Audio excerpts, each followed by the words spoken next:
Friends இப்போ வந்து இது போடுறாங்க பாருங்க. பூண்டு ஃப்ரெண்ட்ஸ், இப்போ மிளகா, தக்காளி நான் இப்போ சாட்டை பண்ணுறேன் பாருங்க. நல்லா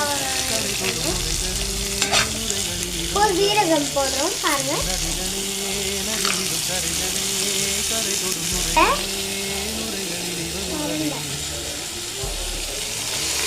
கரண்டையை போடுறோம் நல்லா பாருங்க.